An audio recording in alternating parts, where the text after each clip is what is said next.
Hello guys, आज हम आपके लिए सैम्पल क्वेश्चन पेपर अनसॉल्व 5 का सेक्शन ए की स्टडी कराएंगे। इसमें क्वेश्चन नंबर 1 to 6 हैं। Each question have the 2 marks. Number first, evaluate D upon D x upon sine square plus sine square into cos square. अब इसको solve करने के लिए हम क्या करते हैं कि हम इसे 1 अपॉन के फॉर्म में लिख लेते हैं और 1 की value sine square plus cos square डाल देते हैं। So you putting the value of a 1 in place of a then sine square plus cos square D X, एक बार इसके नीचे एक बार इसके नीचे डाल करके हम यहाँ तक कंप्लीट कर लेते हैं। Now you can cancel the sine square से साइन स्क्वायर, कॉस स्क्वायर से कॉस स्क्वायर कैंसिल कर देंगे। 1 upon cos square 1 upon sine square बचेगा। 1 अपॉन कॉस स्क्वायर को सेक स्क्वायर लिख सकते हैं और सेक इसको 1 अपॉन कॉस साइन स्क्वायर को कॉसेक स्क्वायर के फॉर्म में लिखा जा सकता है। अलग अलग इनका इंटीग्रेशन कर लेते हैं। सेक स्क्वायर का इंटीग्रेशन 10x होता है और कॉसेक स्क्वायर का इंटीग्रेशन माइनस का cot x होता है प्लस सी। चाहे तो हम इसको आगे और बढ़ा सकते हैं, अदरवाइज यहीं छोड़ सकते हैं। अगर आगे बढ़ाते हैं तो साइन की वैल्यू 10 की वैल्यू साइन अपॉन कॉस और cos upon sine, LCM sine into cos, ये sine square minus cos square, ये इसमें से माइनस कॉमन लिया है, माइनस कॉमन लिया है तो cos square minus sine square 2 multiply 2 divide कर दिया है।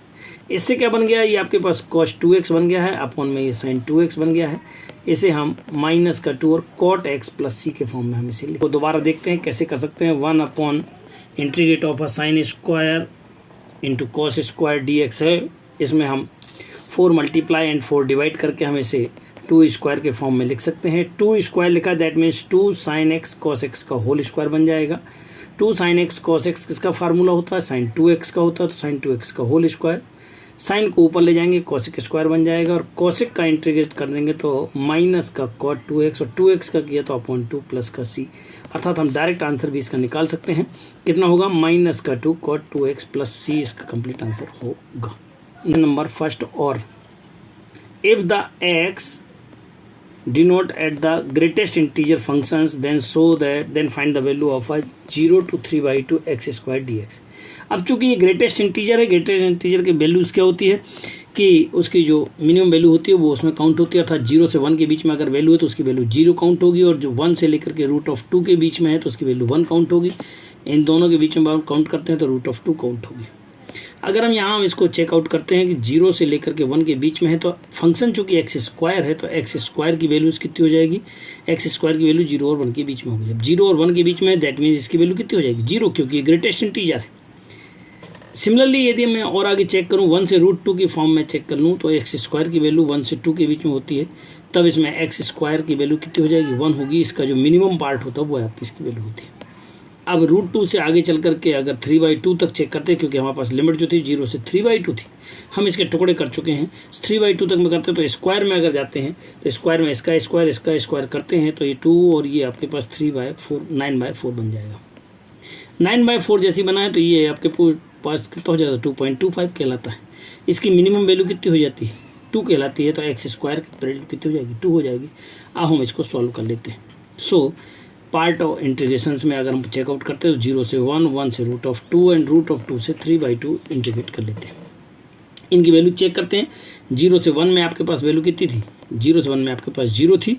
1 से √2 में वैल्यू कितनी थी, 1 थी आपके पास, और √2 से आपके 3/2 में आपके पास वैल्यू कितनी थी, 2 थी। अब इनका इंटीग्रेट कर लेते हैं, सिंपल इंटीग्रेट। तो 0 का तो 0 हो जाना है, कोई बात नहीं है, लेकिन 1 का करते हैं तो 1 का x हो जाता है, अपर लिमिट लोअर लिमिट, और 2x का कितना बन जाएगा, 2 का x बन जाएगा, और ये upper limit lower limit. Putting the value of upper limit minus lower limit and 2 into upper limit minus lower limit, after then open the bracket, so we get the 2 से 2 कैंसिल हो जाएगा और 2√2 बन जाएगा।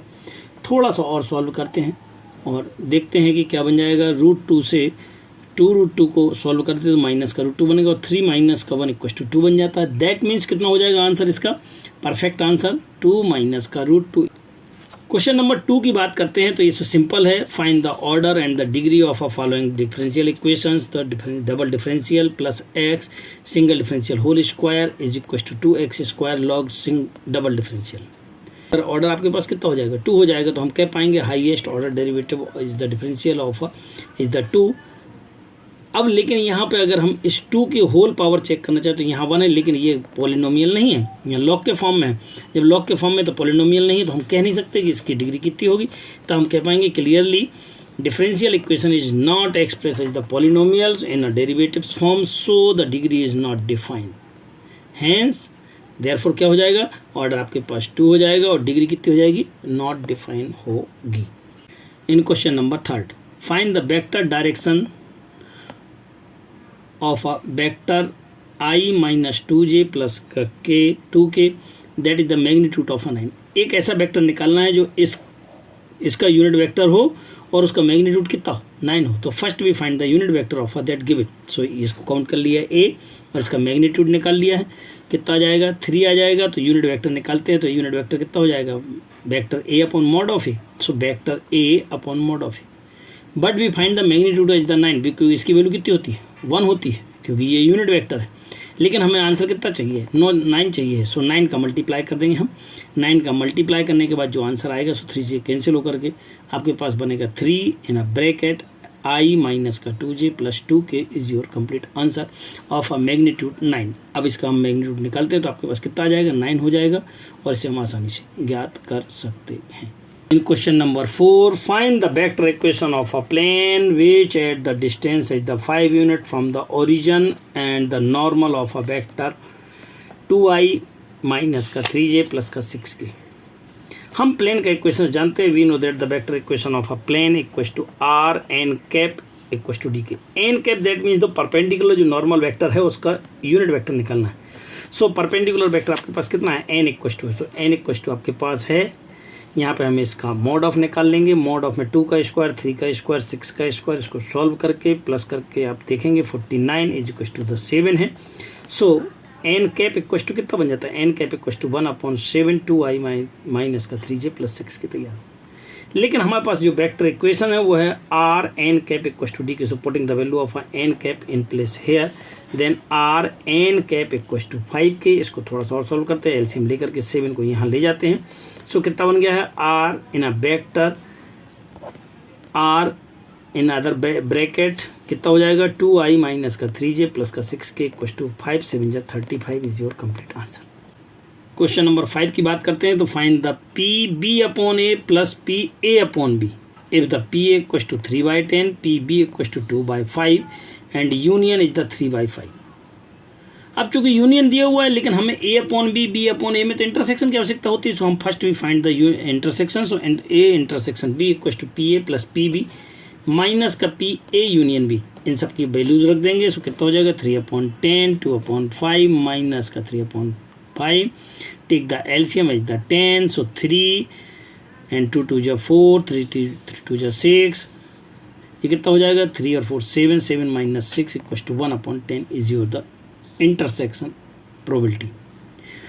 Now we find the P B upon A plus A upon B. So putting the formulas of a P B upon A and A upon B, B upon A निकालना तो इसका formula होता है P A intersection B upon में P।